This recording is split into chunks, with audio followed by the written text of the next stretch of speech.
An interesting thing happened in 2015. STEM became STEAM. Where did that A come from? And why does it deserve its place among science, technology, engineering, and maths? Well, the A stands for art, and it wasn't added to the acronym for nothing. For as long as humans have existed, there have been things we don't understand, and there have been the stories we tell ourselves to explain those things. We have powerful imaginations, and sometimes, in seeking the truth, we create for ourselves a possible version of it. Occasionally, we get things wrong, like those sailors years ago who saw a dugong's tail and created the legend of the mermaid out of it. They saw something they didn't understand and created an explanation far more fanciful than the truth, an explanation we all liked so much that the story persists to this day. Science fiction stories about interdimensional travel, time travel, and deep space exploration are embedded throughout pop culture. Whether it's Doctor Who, Star Trek, or futuristic novels filled with impossible technology, authors and scriptwriters can't resist coming up with narratives that explain these possibilities. And science fiction doesn't always stay fictional. In his essay, The Decay of Lying, Oscar Wilde wrote, "Life imitates art, far more than art imitates life." In science fiction stories, ordinary people have devised new laws of physics in their heads, creating reason and science out of nothing. This has inspired and paved the way for real scientific discovery.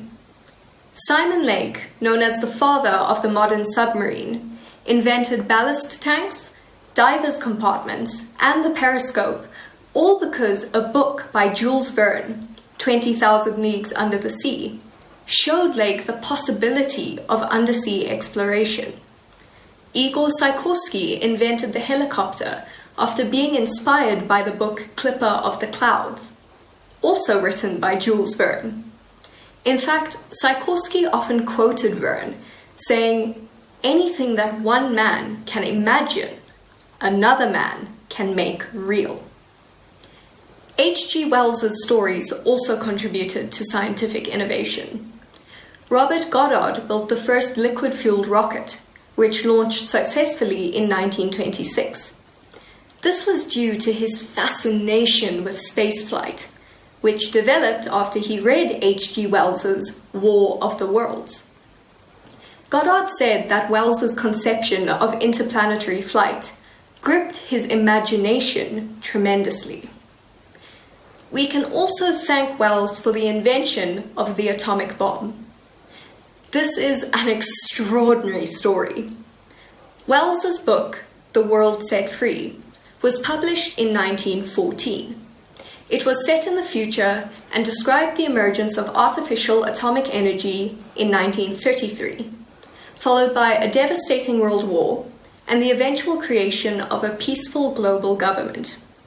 Physicist Leo Szilard read the book in 1932, which inspired him to solve the problem of creating a nuclear chain reaction in 1933.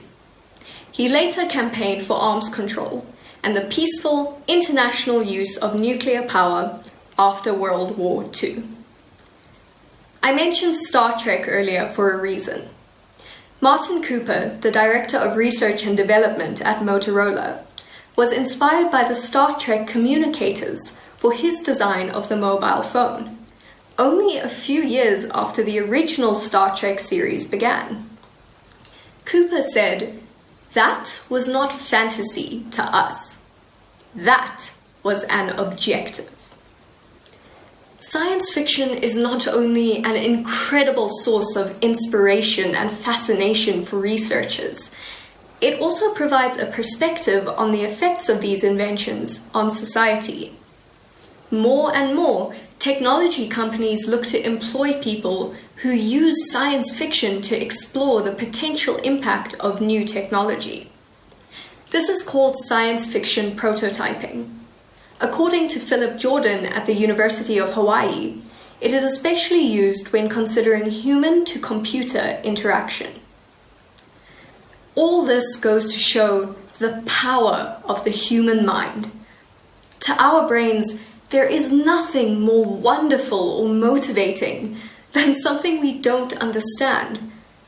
As someone who loves a good story, I can't help but think that the greatest, most beautiful unknown is the thing inside our heads that creates magic out of nothing.